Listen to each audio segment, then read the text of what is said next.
দেশের ক্রীড়া অঙ্গনের দায়িত্বে এলো নতুন নাম। নবগঠিত সরকারের মন্ত্রিসভায় যুব ও ক্রীড়া প্রতিমন্ত্রীর দায়িত্ব পেয়েছেন সাবেক জাতীয় ফুটবল দলের অধিনায়ক ও গোলরক্ষক আমিনুল হক। খেলোয়াড়ি জীবন থেকে রাজনীতির ময়দান, দীর্ঘ অভিজ্ঞতার স্বীকৃতি হিসেবেই টেকনোক্রেট কোটায় তাকে দায়িত্ব দিয়েছে সরকার।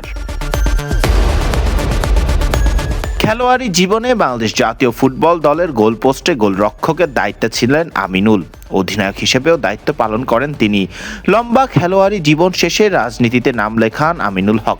সর্বশেষ জাতীয় নির্বাচনে বাংলাদেশ জাতীয়তাবাদী দল বিএনপি থেকে ধানের শীষ প্রতীকে ঢাকা 16 আসন থেকে নির্বাচন করেন তিনি। তবে হাড্ডাহাড্ডি লড়াইয়ে অল্প ভোটের ব্যবধানে হেরে যান আমিনুল। নির্বাচিত হলে যুব ও ক্রীড়া মন্ত্রণালয়ের দায়িত্ব পাওয়ার দৌড়ে এগিয়েছিলেন তিনি। যদিও টেকনোক্রেট কোটায় ঠিকই মন্ত্রিসভায় ঠিকই রাখা হয় আমিনুলকে। 17 ফেব্রুয়ারি সকালে মন্ত্রিসভার শপথ গ্রহণের জন্য মন্ত্রিপরিষদ বিভাগ থেকে ফোন কল করা হয় আমিনুলকে। মঙ্গলবার সংসদ ভবনের দক্ষিণ প্লাজায় শপথ গ্রহণ অনুষ্ঠান হয়। সেখানে প্রতিমন্ত্রী হিসেবে শপথ নেন আমিনুল। পরবর্তীতে আনুষ্ঠানিকভাবে মন্ত্রিসভায় মন্ত্রণালয় বণ্টন করা হবে। যদিও আমিনুল যুব ও ক্রীড়া মন্ত্রণালয়ের দায়িত্ব পাবেন বলে নিশ্চিত হওয়া গেছে।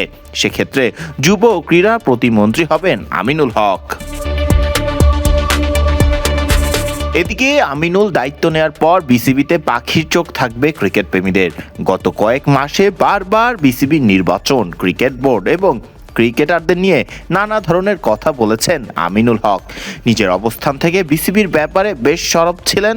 সাথে বোর্ডের নির্বাচনের কঠোর তদন্ত করা হবে বলেও হুঁশিয়ারি দিয়ে এসেছেন তিনি। এখন দায়িত্ব নেয়ার পর কী পদক্ষেপ নেন সেদিকেই সবার নজর। ফারদিন রহমান সকাল, বিডি ক্রিক টাইম।